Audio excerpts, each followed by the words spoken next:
Hello and welcome to CDO Magazine interview series. I'm Virendra Daphne in my personal capacity. I'm volunteering with CDO Magazine, MIT CDO IQ, and the International Chief Data Officer in a series of interviews. Today, I have a pleasure talking to Girish Juneja, SVP, as well as the Chief Digital Officer at Dover Corporation. Welcome, Girish. Thanks, Virendra. Thanks for hosting me.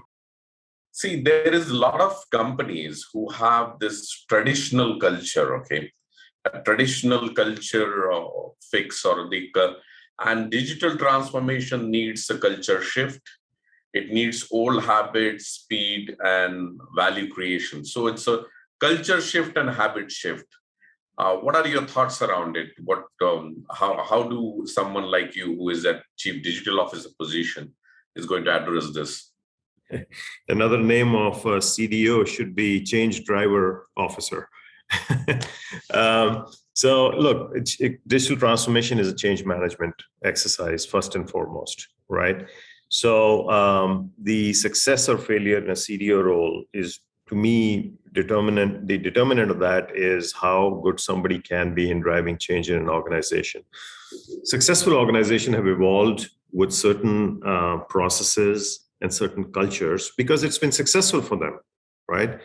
So it's not like it's all bad. They've evolved to a point because it works, right? So the role of a change agent like a CDO is to identify what makes the organization stick, what makes it work, right? Then identify what digitization and market changes may impact some of those aspects negatively, and then lean in on the ones that require change, as opposed to going like a hurricane across multiple aspects at once, right? So, and the other aspect I would identify in terms of habits is eventually change is done at an individual level, right? You have to make people aware. You have to identify the need for change. You have to communicate the need. You have to bring awareness.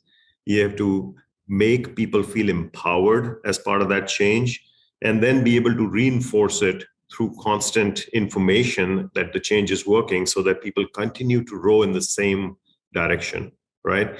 So once you've identified the organizational aspects that need to change, then you need to identify the right roles that needs to be part of that journey, identify their motivations, and then beyond organization, work at individual levels to drive that change. And if we do that right, we keep the good things of the organizations intact that have sustained them and will sustain them in the long run, while impacting the ones that really need change.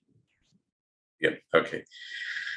Thanks for that. As you said, one need to understand what works, and it needs to go to the individual level, okay? Just like people say, the last mile, so it needs to go to individual level. And we have seen the new orgs who have adopted the new ways of working has quite accelerated quite a lot. Let's go to the next, okay? And if I say now we covered digital transformation definition, we covered white matter, speed, culture shift. Now there is always this thing that we sell certain products to customer, and we internal processes we have. Now, if one has to do a digital transformation, what should matter, and what is the more important? Shall I give priority to my product, or shall I give priority to my internal processes? What should I do first? So I think this is kind of in a way, an imperfect choice. It's not one or the other, in my view. One is a precondition for other. If internally the organization has not absorbed the change of pace that is driven by digitization, the change in processes that is driven by automation, by digitization, it's really hard to get them to drive growth from a net new digital product, because that digital product will require new processes as well, right? So I look at this as one feeding the other. You have to do the internal transformation that enables the organization to be capable of, in our kind of environments, moving beyond physical products and taking digital products to market. I'll give you an example, right? So we have a business in aftermarket automotive repair equipment. It's a very successful business.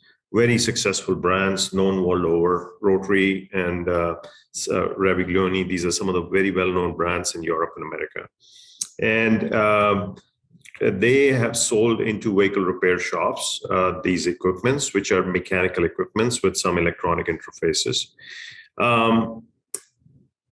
The first change we drove with them is first change that we work closely with that organization on is driving the customer-facing activities for that product line.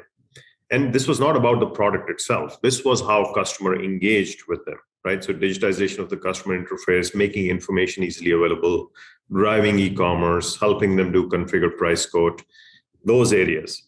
That provided some agility in the system in terms of go-to-market.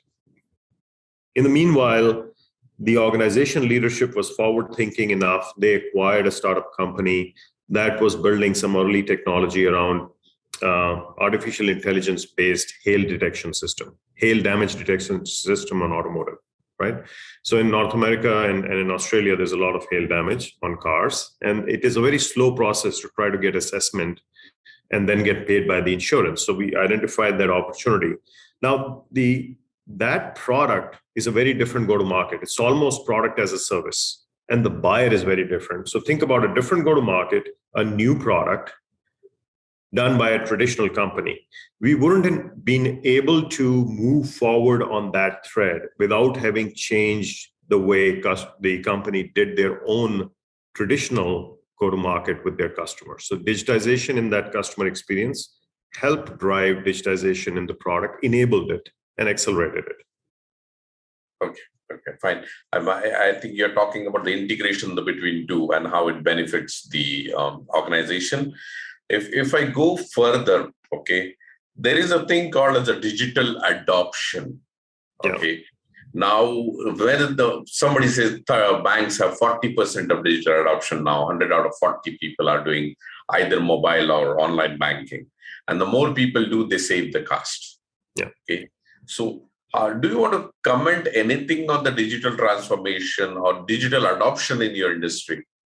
Yeah. So look, digital adoption, as you rightly identified, is part of digital transformation, right? Yes. Digital transformation is not successful until you've achieved a certain level of adoption. So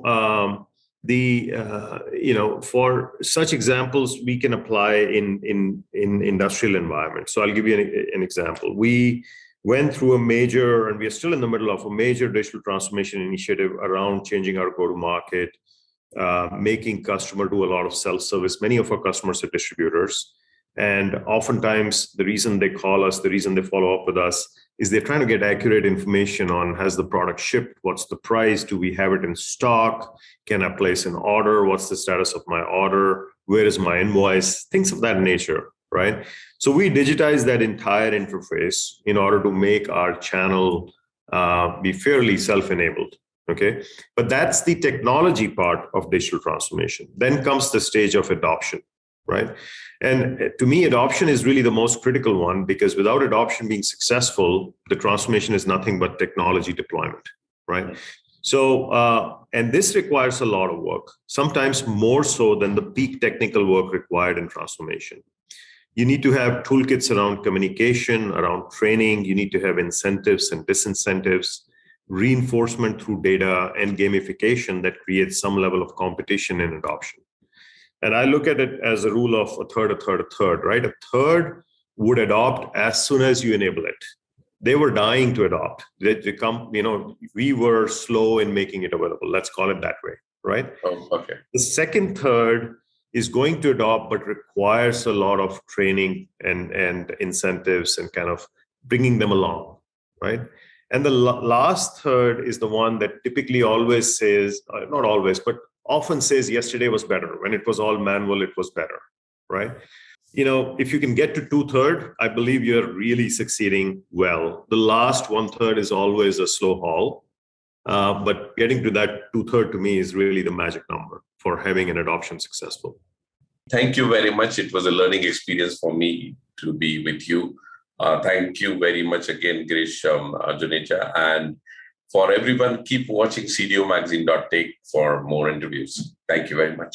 Thanks, Virendra. I appreciate you hosting me. It was a great conversation. Thanks. Bye. Thanks.